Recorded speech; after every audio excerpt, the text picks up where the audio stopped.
Algunas escenas de este programa han sido representadas, incluyendo la descripción de investigaciones realizadas en la escena del crimen. En Michigan, la búsqueda de un hombre desaparecido revela un asesinato.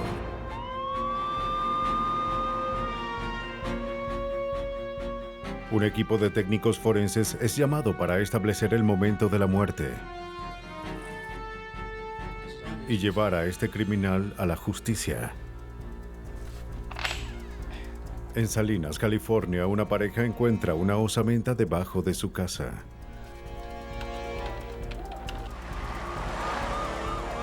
La denuncia de una persona desaparecida hace 14 años podría ocultar un asesinato. Los huesos de las víctimas pueden permanecer escondidos por años. El tiempo y los elementos pueden destruir la evidencia. Cuando al fin se descubren esos restos, los muertos tienen la oportunidad de hablar y de revelar secretos bajo la tumba.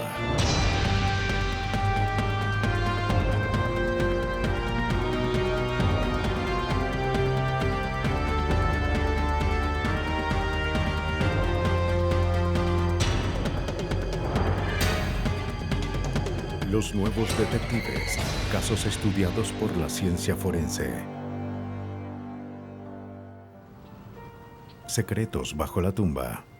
En este episodio se han cambiado algunos nombres. El tranquilo pueblo rural de Salinas, California, es conocido por sus abundantes cosechas. Es un pueblo de gente trabajadora, no de un asesinato.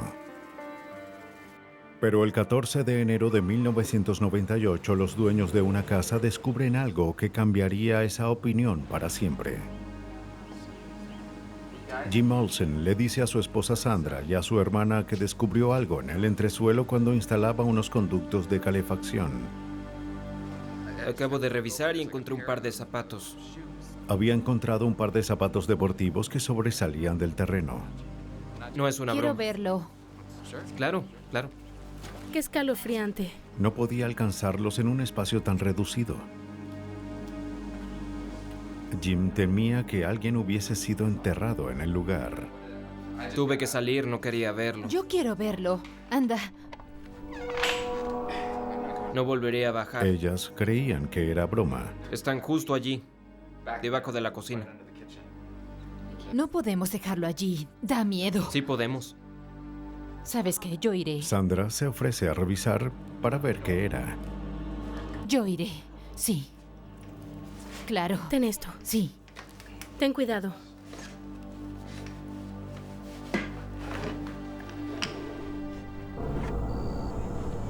¿De este lado? Sí, por allá.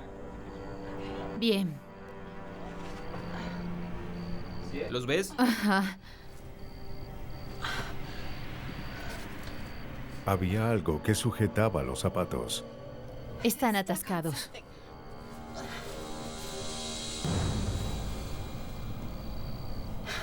Con la linterna, Sandra pudo ver que los zapatos estaban unidos a una osamenta. Jim llama al 911. Los oficiales del departamento de policía responden a la llamada.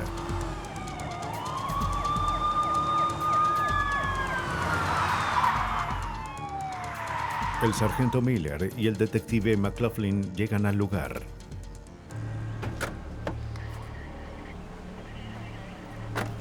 Se confirma que los huesos son humanos y se declara el lugar como escena del crimen.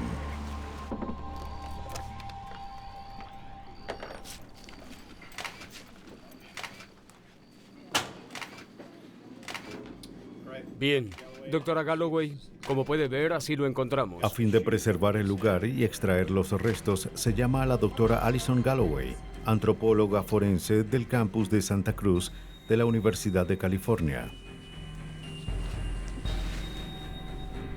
Sorprendentemente, la osamenta estaba completa y los animales no la habían separado. El primer análisis determinó que los huesos eran de un hombre y que habían estado allí por varios años. Observamos que el cuerpo estuvo allí por mucho tiempo. No tenía olor, no había grasa en los huesos, no había tejidos. Solemos decir que eso lleva un mínimo de 5 años, pero puede llegar hasta 50. Teníamos un rango muy amplio. No vimos mucha exfoliación. La osamenta no se desintegró y estaba en un ambiente muy resguardado.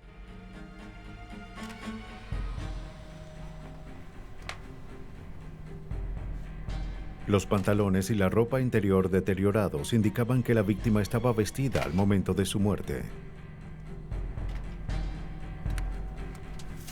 Galloway encuentra una bala de calibre 38 mientras buscaba entre los restos.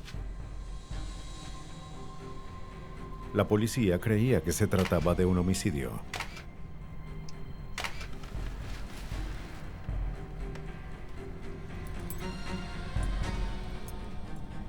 Mientras registran el lugar, encuentran algunos objetos personales como llaves y un encendedor.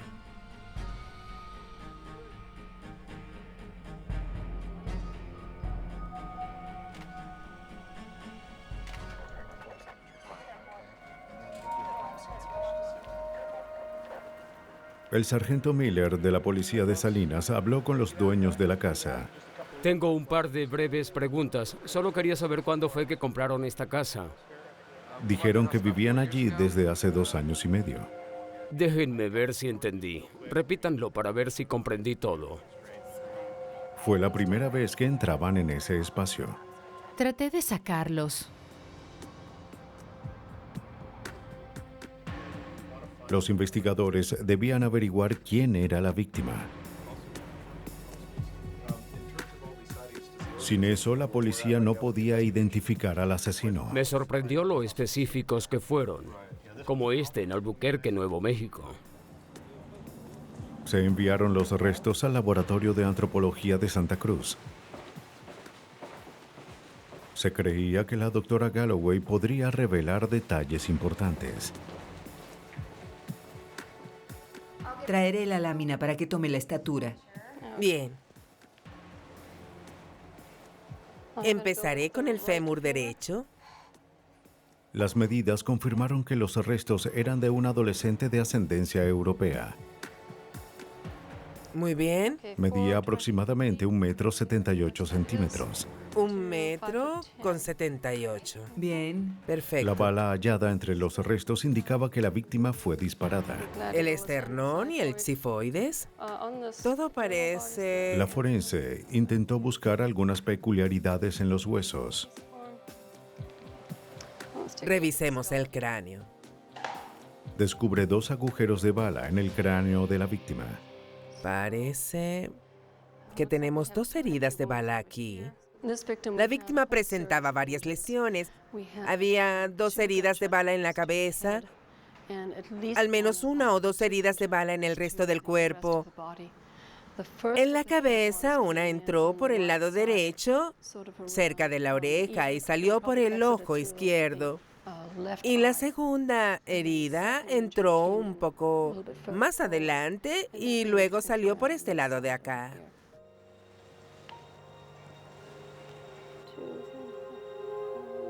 También hallaron evidencia de una herida de bala en la espalda. Costilla 7 también está rota. ¿Reciente? Perimortem, sí. La doctora informó sus hallazgos al sargento Miller. Bien, doctora, muchas gracias. Hasta luego. Él compara la dirección donde la víctima fue encontrada con denuncias de personas desaparecidas de hace 15 años. Y halló un indicio prometedor.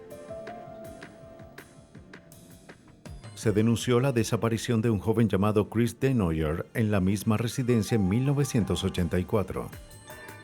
Miller revisó la denuncia. Había una foto que coincidía con la descripción dada por la doctora Galloway de la víctima.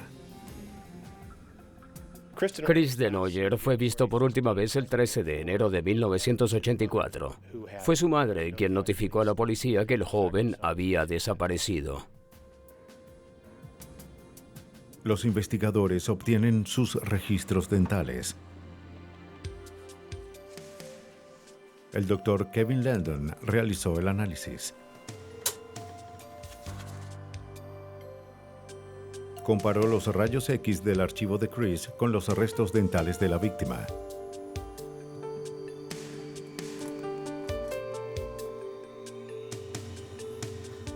Y observó algo.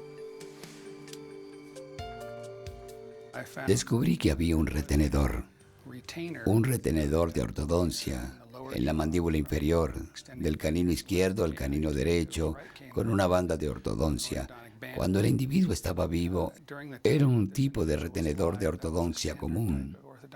Ahora son un poco diferentes, colocados atrás de los dientes para que no se noten. Según el Dr. Landon, los resultados fueron positivos. Concluí que los restos dentales de la víctima coincidían con los registros dentales que me enviaron. Los investigadores al fin saben quién es la víctima. Ahora debían descubrir quién había asesinado a Chris Denoyer. Pero después de 14 años no había mucho que seguir. Había poca evidencia y la policía temía que este caso quedara sin resolver. Sí. La policía de Salinas, California, debe encontrar al asesino de Chris Denoyer, cuyo cuerpo fue hallado 14 años después de su muerte. La única evidencia que el asesino dejó atrás fue una bala calibre 38. Revisa esos conductos de allí y confirma. Los investigadores tenían que reconstruir los hechos que llevaron a su muerte. Primero se aseguraron de que el entresuelo no tuviese acceso por el exterior de la casa. No hallaron ninguna entrada. Solo había una entrada y una salida. Había dos opciones, o era un desconocido, o era alguien que vivía en la residencia. Si consideramos la opción del extraño, hay que concluir que un desconocido entró, asesinó a Chris y esperó tener suficiente tiempo para arrastrar su cuerpo adentro, cavar una tumba, cubrirla y escapar antes de que alguien llegara a casa. Pero la policía no lo creía probable. Incluso esta se encuentra descubierta. En mi opinión, los sospechosos eran aquellos que tuviesen acceso a la vivienda en enero de 1984. La única entrada estaba adentro. Bueno, no estoy seguro. Miller quería asegurarse de que Chris no hubiese sido asesinado después de su desaparición. Aquí hay otro idéntico en tamaño. Llamó de nuevo al Dr. Kevin Landon. Una de las preguntas que el detective Andy Miller de la policía de Salinas me hizo fue si era posible que Christopher hubiese escapado y regresara años después y alguien lo asesinara y lo enterrara bajo la casa. Le respondí que era imposible porque sus muelas del juicio no se habían desarrollado. Lo que probó que Chris fue asesinado justo antes de que se denunciara su desaparición. Tome asiento. Muchas gracias. Los informes indicaban que Chris tenía una novia en el momento de su desaparición. La policía esperaba que ella pudiera dar algún indicio. Ella fue la primera a la que decidimos contactar porque como no vivía en esa casa, para nosotros no era tan sospechosa. Le consternó oír las noticias de la muerte de Chris. Afirmó que lo conoció en 1983. Salieron hasta que desapareció en 1984. Ella dijo que Chris fue su primer amor.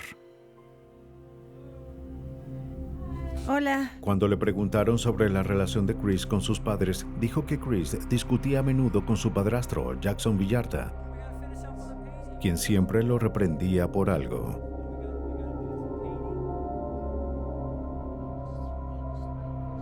Afirmó que nunca creyó que Chris hubiese huido. Él no se habría marchado sin despedirse de ella. Señora Villarta, detective Pase. Miller de la policía. Hablamos por teléfono. Adelante. Gracias. Ya era hora de hablar con la madre de Chris. Es sobre su hijo, Christopher Denoyer. ¿Lo La encontraron? localizaron en su residencia actual. Lo lamento, pero... Quedó impactada al saber que hallaron el cuerpo de Chris.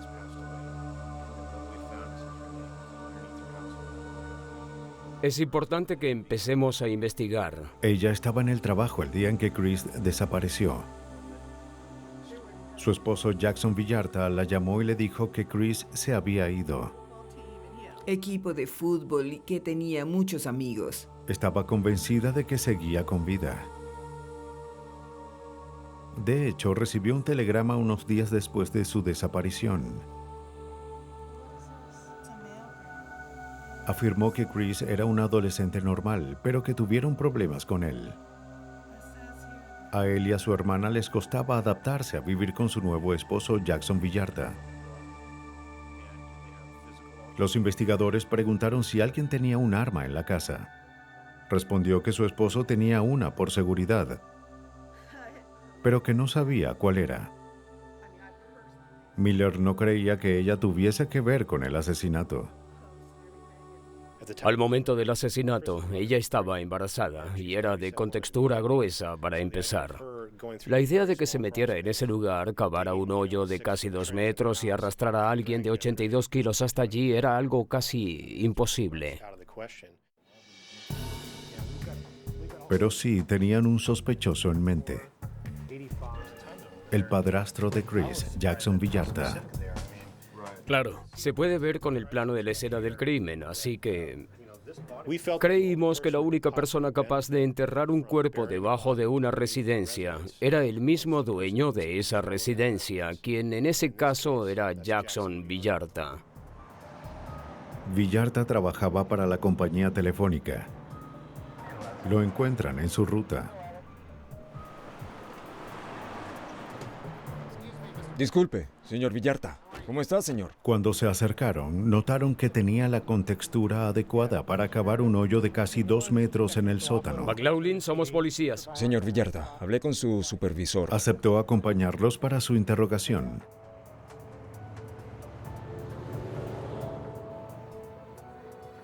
Cooperó y admitió que entre él y Chris había problemas. Señor Villarta, primero me gustaría... Pero afirmó que era normal. Los jóvenes suelen tener conflictos con sus padrastros. Pero hay algo que quiero explicarle. Muchas veces la gente, cuando acude aquí a la policía... Villarta dijo que trabajó hasta las 8 de la noche el día en que Chris desapareció. Cuando llegó a casa, su esposa le dijo que Chris había huido. Él es el detective Miller. Su versión contradecía lo que su esposa dijo antes. Un rifle 22. ¿Algo más? Afirmó que días después recibió un correo de Chris en el que decía que lamentaba los problemas que causaba, así que decidió irse. Los investigadores tenían sospechas. Claro. Solo la mía. ¿Solo esa arma? Villarta admitió tener 2 armas, una calibre 22 y un revólver calibre 38. ¿Tiene una Colt Python? El calibre del arma llamó la atención de Miller. Son excelentes armas. Las balas que hallamos en la tumba, con las que Chris fue asesinado, eran de calibre 38, así que la información fue significativa. La policía necesitaba una orden para examinar el revólver. Fueron al hogar de Villarta para impedir que se deshiciera del arma. Con orden en mano, la policía registra la vivienda actual de Villarta. Recogen el revólver calibre 38 y algunas municiones. Bueno, parece que nació en Los Ángeles, no lo sé. Mientras esperaban los resultados de balística, verifican la historia de Villarta. Cuentas de teléfono. Obtuvieron sus registros personales de enero de 1984. Debemos revisarlo, hay que llamar. Hubo un detalle que llamó su atención. Recibimos una llamada. Mira esto. ¿Sí? Oye, Bob, ven y observa esto. El costo del correo que Chris supuestamente había enviado después de su desaparición fue cobrado en la cuenta telefónica de Villarta. Esto es dinamita. Cierto. Hay que averiguar. Chris ya había sido asesinado. ¿Quién llamó a estos números en la casa? La policía sabía que Villarta lo había escrito. Definitivamente había alguien allí.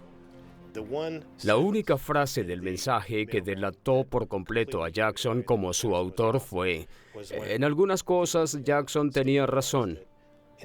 Hablamos de un chico de 16 años que odiaba a su padrastro. ¿Cómo iba a escribir que su padrastro tenía razón? El único que escribiría eso era Jackson. Desde el inicio, la idea del correo era absurda. La evidencia circunstancial contra Villarta aumentaba. De la casa de Navajo Drive. Cierto. Pero los investigadores necesitaban una evidencia más para arrestarlo.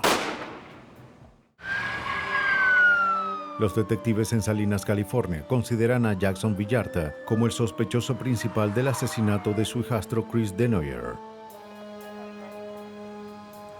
Pero aún necesitaban evidencia física que lo vinculara a la escena del crimen. Durante el cateo a su casa encontraron un revólver calibre .38. Scott Armstrong, criminalista del Departamento de Justicia de California, examinó el arma.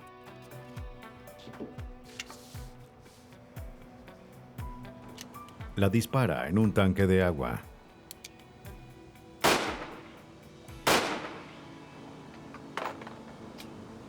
Y recoge las balas usadas. El arma, aun si es un revólver o una pistola, tiene dos marcas que dejan la bala. La marca característica y la marca individual. La marca característica es la típica de todas las armas de este tipo y fabricación. Las características individuales son marcas únicas llamadas estrías y campos, que la bala obtiene al ser disparada del cañón. Son tan únicas como las huellas dactilares.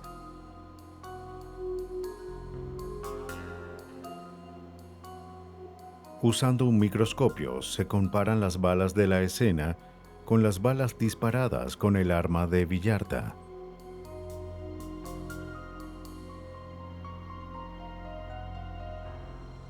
Las balas coinciden. Había marcas características e individuales suficientes para poder determinar que la bala había sido disparada de ese revólver. Era la evidencia que los investigadores necesitaban.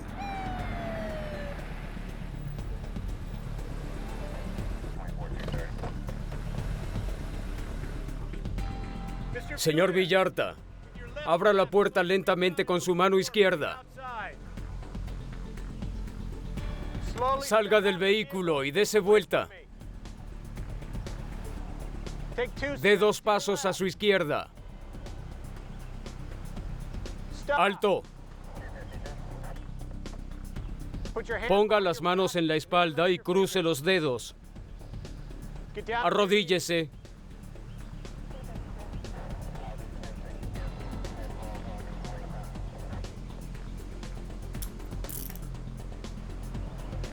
El 6 de febrero de 1999, Jackson Villarta es arrestado por el asesinato de Chris Denoyer cometido 15 años antes.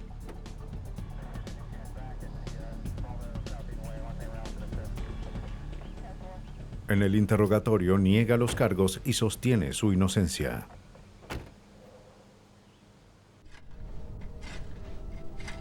En el juicio, los investigadores presentan un video que muestra que un extraño no hubiese podido entrar en la casa, asesinar y enterrar a Chris en el sótano. Un oficial con la contextura de Villarta cavó un hoyo en el lugar. Se cronometró el experimento, que duró más de 1 hora. Supongamos que un extraño hubiese entrado en ese lugar, cometido el asesinato y se hubiese deshecho del cuerpo. Hubiese necesitado un mínimo de 1 hora en la zona de riesgo, ya que si alguien hubiese llegado a casa habría sido descubierto. Sí que lo harás, Chris, lo harás. Con base en la evidencia, los investigadores creen que Jackson y Chris discutieron ese día. Vas a tener que respetarme, entiéndelo. No mereces respeto de mi parte. Claro que Tú sí. no eres mi padre. Vas a respetarme, quieras o no, entiéndelo. Tienes que hacerlo. Enfurecido, toma su arma calibre .38 y le dispara 2 veces a Chris en la cabeza y 1 en el pecho.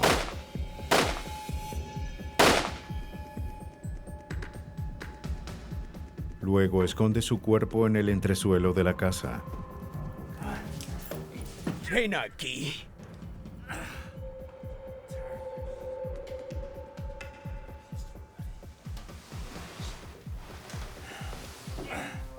El 1 de febrero del 2000, Jackson Villarta fue hallado culpable de asesinato en segundo grado. Su condena fue de 17 años a perpetua. Jackson Villarta pensó que al enterrar a su víctima bajo su casa ocultaría toda la evidencia de su crimen. Pero hay asesinos que creen que el tiempo y los elementos borrarán sus rastros. En junio de 1995, la policía de Lansing, Michigan, emprende un caso difícil. Jay Trust dirige la investigación. Hay una persona desaparecida. Lo ha estado por mucho tiempo. Busquémosla. Tengo una foto que repartiré para ver si alguien sabe dónde está. Mark Boson, de 29 años, había desaparecido.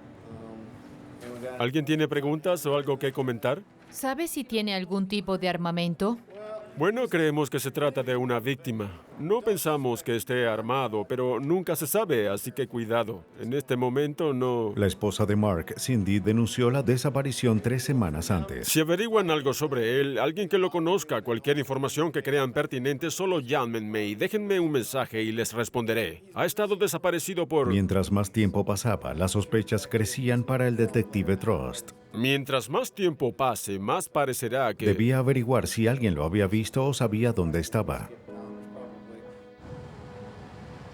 Se interrogó a sus familiares, amigos y conocidos. 75-14 Central, voy en camino. Descubren que el día de su desaparición, Mark cobró una devolución de impuestos y su salario del trabajo. 75-14 Central, voy llegando. Entendido. Pero los interrogatorios no dieron más detalles. La policía no encontró a nadie que lo hubiese visto desde su desaparición. Nadie lo ha visto, nadie se ha comunicado con él. No encontramos a ninguna persona que lo hubiese visto o que recordara haberlo visto. Simplemente desapareció.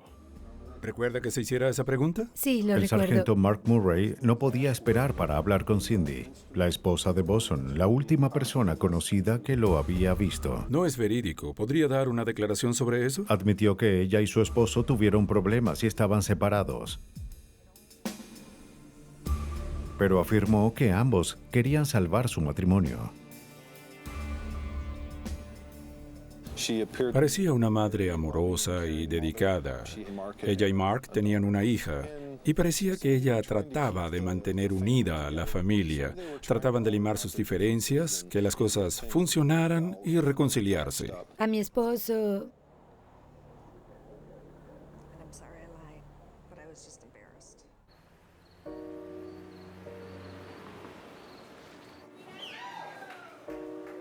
Le dijo al sargento que unas noches antes de su desaparición, Mark la visitó donde trabajaba como mesera. Cuando llegó, un hombre llamado Tom Hart hablaba con ella. A Mark no le agradaba Hart y creía que no estaba interesado en ser amigo de su esposa. De acuerdo con Cindy, Hart estaba enamorado de ella. Le dijo al sargento Murray que en varias ocasiones Hart la había seguido después del trabajo. ¿Y por qué no lo dijo antes? De hecho, su esposo quería que ella pidiera una orden de restricción. Pero Cindy consideraba a Hart como un amigo y no creía que tuviese que ver con la desaparición de Mark. El sargento Murray no estaba tan seguro. Hola, ¿cómo les va? Lo que creí fue que eso daba más credibilidad al hecho de que se había cometido un crimen y no que simplemente se había marchado del lugar. Hola. Los oficiales deciden investigar a Tom Hart. ¿Hay alguien aquí? Hola. En el interrogatorio, Hart estuvo dispuesto a ayudar. El hombre de 52 años afirmó que él y Cindy eran más que amigos. Dijo que Cindy planeaba divorciarse de su esposo y mudarse con él, pero le preocupaba contarle a Mark.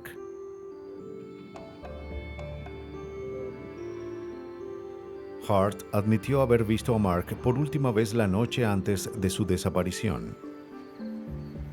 Se había encontrado con él para decirle sus planes. Ella dijo que estaría aquí. Debía haber estado aquí. Aunque Mark no estaba feliz por la noticia, la conversación terminó cordialmente. No esperarás toda la noche. Sí, necesito un par de cosas. ¿Te De importa hecho, le si- pidió a Hart que lo llevara a una tienda cercana.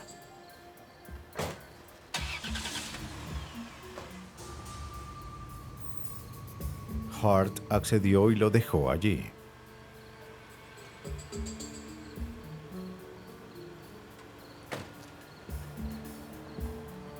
Mientras Mark caminaba hacia la tienda, se acercó a dos hombres que estaban afuera. Oye, Parecía conocerlos. oye. Espera un segundo. Cuando Hart se ofreció a llevarlo de vuelta, Mark se negó, diciendo que se iría después.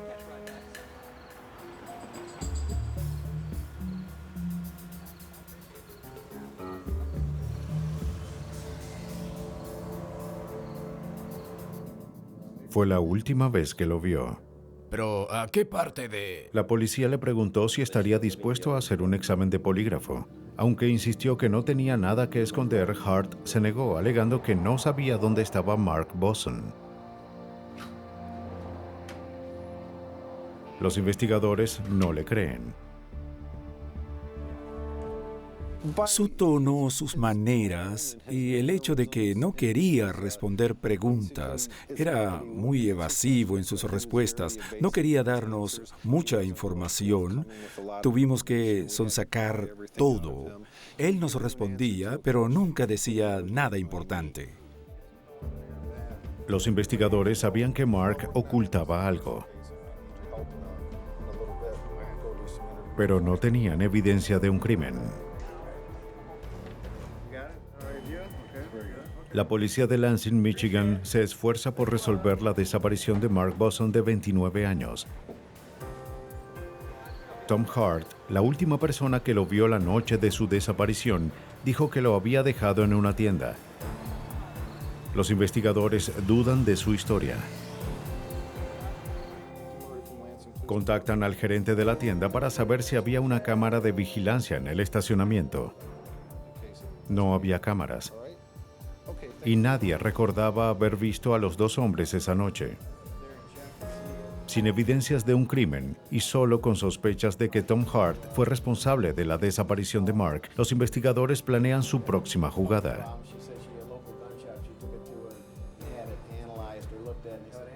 La investigación estaba estancada. Pero luego hallan un indicio.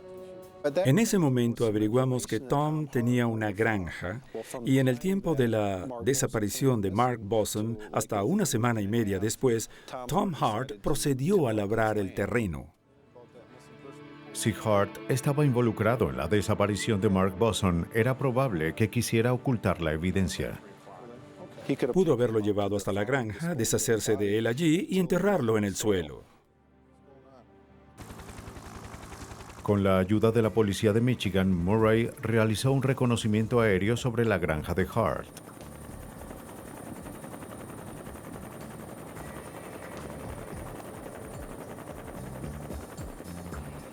Buscábamos lugares donde la tierra hubiese sido labrada. Quizás cavó la tumba donde los patrones de tierra eran diferentes. Era una pista prometedora. Pero luego de horas de búsqueda, no hallan evidencia de que hubiese cavado una tumba allí. Sin una orden, todo lo que podían hacer era esperar. ¿Trust? Después de casi un mes no hallamos nada, y un caso como este empieza a enfriarse. No había mucho que pudiésemos hacer. Lo que necesitábamos era hallarlo vivo o muerto y seguir desde allí. No hallamos nada. La investigación se había estancado. Trust había estado antes en esta situación y sabía que pronto podría aparecer una pista. Solo debía ser paciente.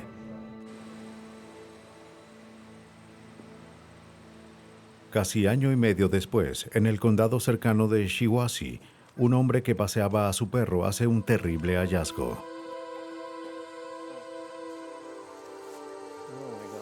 Entre los arbustos había un cráneo humano.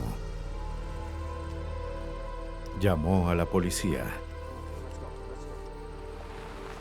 El detective Trust y los técnicos forenses de Lansing acuden al llamado. Oigan, ¿qué tenemos aquí? Los investigadores esperaban que este fuese la pista que buscaban. Hasta ahora tenían a un sospechoso, pero ninguna evidencia de un crimen. Recogen el cráneo descompuesto y examinan el área. ¿Cuándo descubrió el cráneo? ¿Hace cuánto? Cerca del lugar hallan prendas, una manta llena de sangre y más restos humanos.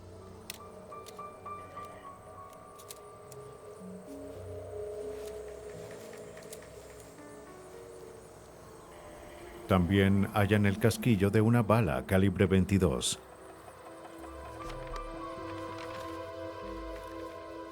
Con base en el nivel de descomposición, plantas que habían crecido entre las ropas y algunas larvas de insectos, se determina que el cuerpo estuvo allí por un tiempo. Pero una búsqueda en el lugar no da más pistas para identificar a la víctima.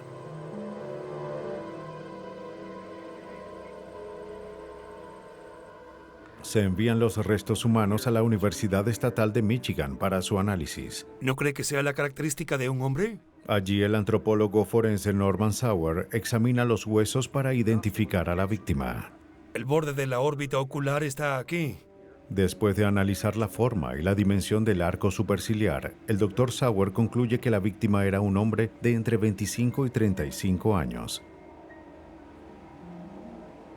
Basándose en las medidas del fémur, el individuo medía entre 1,68 m y 1,75 m. También observa marcas en una de las vértebras, evidencia de que la víctima fue disparada en el pecho. Concluimos que tal vez era un homicidio.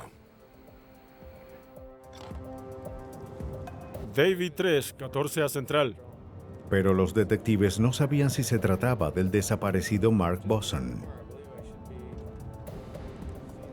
Sus características coincidían con las de Boson, pero también con las de muchas otras personas.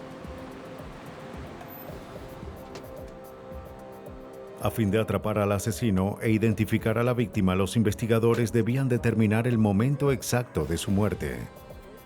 Nada mal, buscando unos registros dentales. Esto es frustrante, muy frustrante. En ese momento no había forma de saber quién era esta persona. La ropa y la manta encontradas en la escena del crimen se enviaron al entomólogo forense Richard Merritt.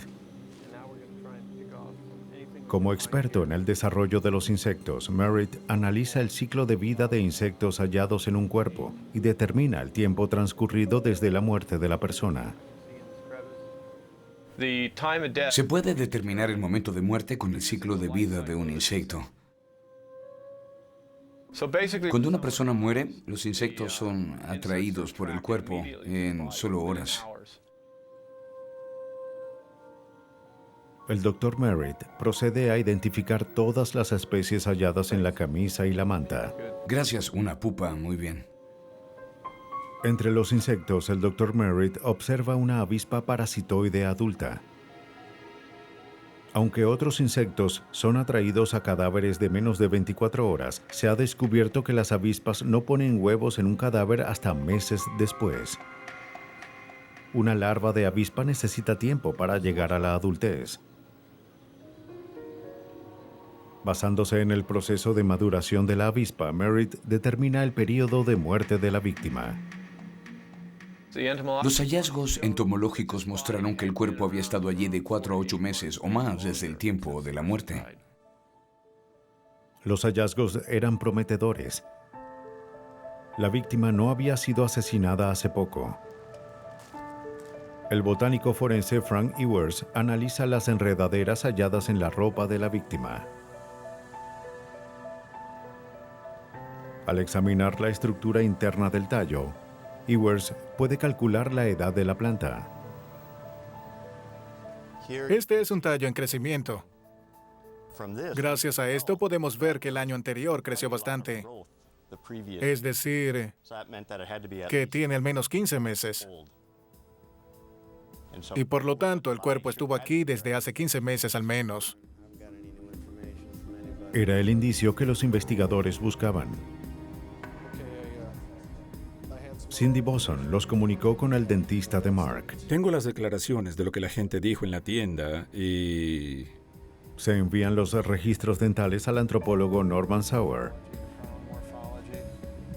Sauer compara los rayos X de Mark con los rayos X tomados a los restos de la víctima.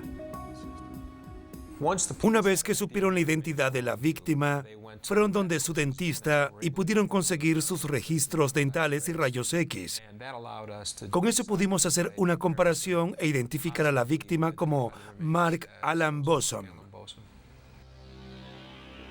Con la ayuda de los forenses, la policía pudo identificar a la víctima.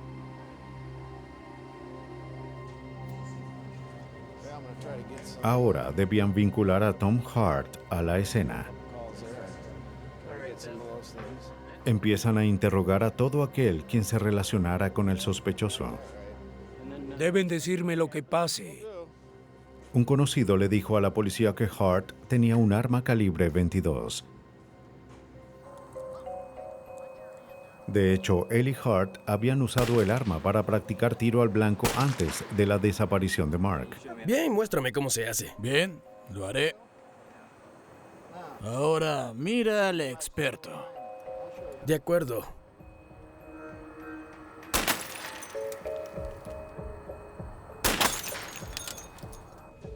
Bien, nos vemos. La información bastó para obtener una orden de registro.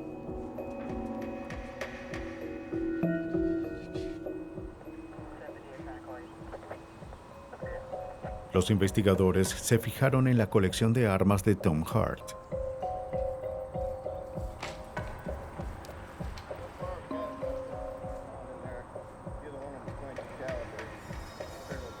Encuentran una Winchester modelo 94 y una Remington 16.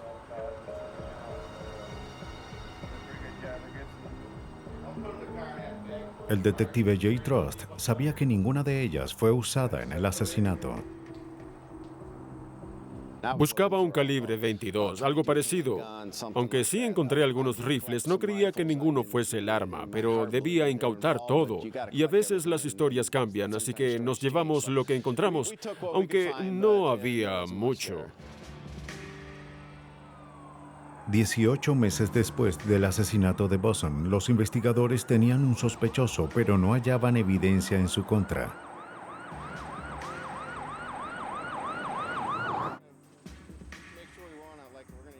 En Lansing, Michigan, la policía investiga el asesinato de Mark Boson.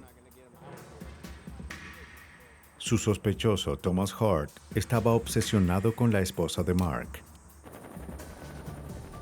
La policía tenía el motivo, pero no la evidencia. Un registro de su propiedad no dio resultados. Pero descubren que el vehículo que Hart conducía al momento de la desaparición de Mark Boson estuvo estacionado fuera de su trabajo.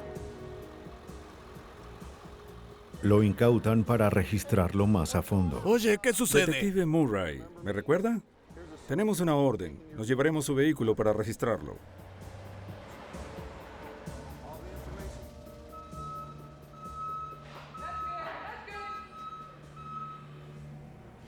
Aunque el auto fue limpiado por completo, se detectaron pequeñas cantidades de sangre.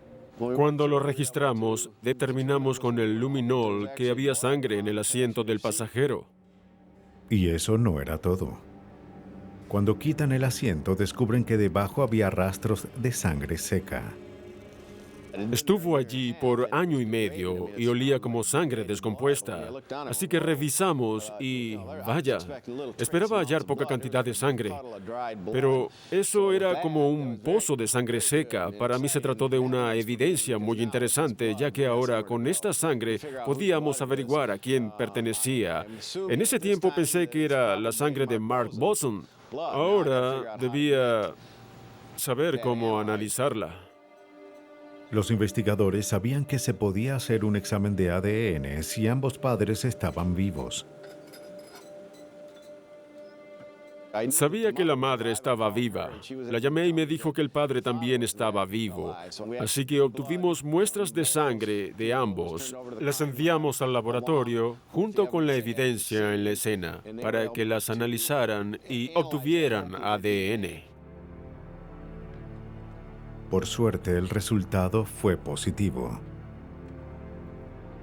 La sangre en el auto concordó con la de los padres, así que era la sangre de Mark Boson. Tuvimos un resultado y pensé que pronto tendríamos una orden de arresto para el asesino. La policía al fin obtiene la evidencia suficiente para arrestar a Tom Hart. Pero Hart se oculta en su granja. Por su historial violento no querían allanar la casa. Y era solo cuestión de tiempo para que saliera. La policía observó y esperó. Él sabía muy bien que había una orden en su contra y se estaba escondiendo. Parece que va al granero. De hecho, salió, subió al auto y se fue, y ni siquiera condujo por el camino. Creo que no lo hizo, ya que pensó que la policía lo atraparía allí.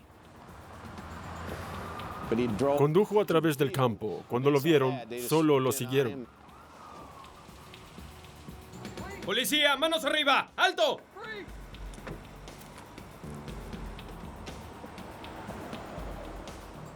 Ponga las manos donde pueda verlas. Las manos encima de la cabeza. Voltéese hacia el oficial. Ahora camine hacia mí. Camine hacia mí. Así, siga caminando, siga caminando. Bien, vaya hacia el auto y deténgase. Fue arrestado por el asesinato de Mark Boson. Tom, tenemos una orden de arresto.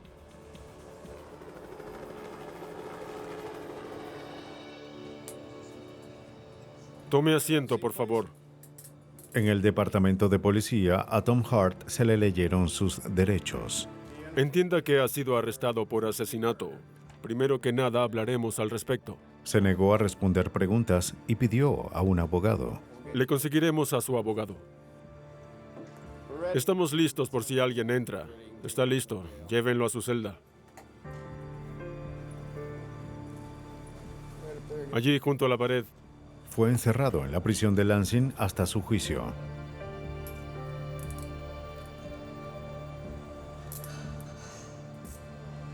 Llévenlo hacia allá. Cuando comprendió que Cindy Boson solo quería ser su amiga, un celoso Hart se enfrentó a Mark Boson. Lo llevó hacia su auto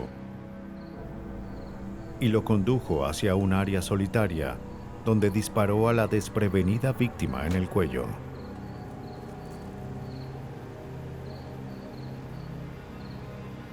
Hart se deshizo del cuerpo pensando que nadie lo hallaría.